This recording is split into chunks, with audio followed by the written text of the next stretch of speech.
A Tulsa firefighter passed away following a brave and courageous battle with cancer. We have brought you several stories about Harrison Moseby. I interviewed him back in 2022 when doctors first diagnosed him with a rare form of tissue cancer. He leaves behind a wife and 2 little girls. Today, I have put together a story of Harrison's life and legacy. Harrison Moseby is a name widely recognized across our community, and honestly, across parts of the entire country. His story has not only touched lives, but has also changed too many lives to count, a legacy that will live on for years to come. However, the way many people were introduced to Harry, as loved ones knew him, is not what defined him. I'm going to need to take top. That's Harrison in 2020.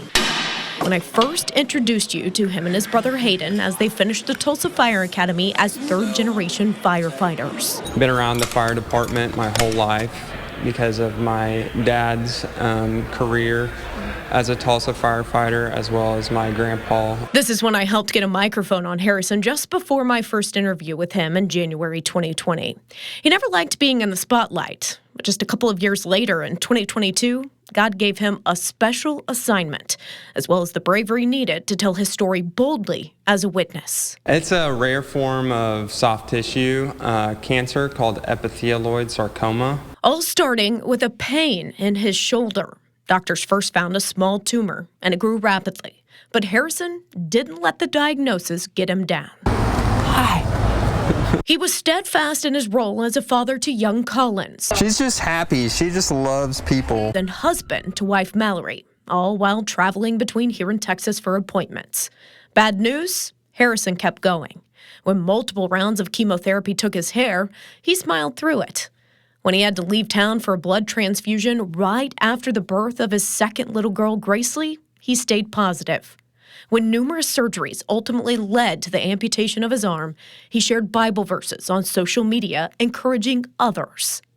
Throughout his 2-year journey, word spread, and people took notice all over the U.S., especially in Houston, Texas, where he spent a lot of his time at MD Anderson. He wasn't physically fighting fires anymore, but the same courage and resiliency that it takes to do that job was shining through in the fight for his life. Unfortunately, in November 2023, doctors said there was nothing more they could do.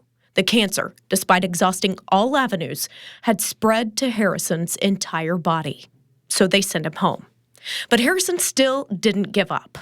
He stayed strong, sharing the holidays with his beautiful little family. He fought until the last moment before passing away on January 22nd. And as they prepare to lay him to rest, I can't help but think of the very end of the conversation Harrison and I had when he started this battle back in 2022. My message to other people would be that all of us go through hard times and circumstances, but I know God is faithful in the midst of our storms, and I just trust Him with the outcome of this situation, and I just hope that because of my circumstances, someday I'll be able to help somebody else. Well done, Harrison. It's safe to say you did just that and more.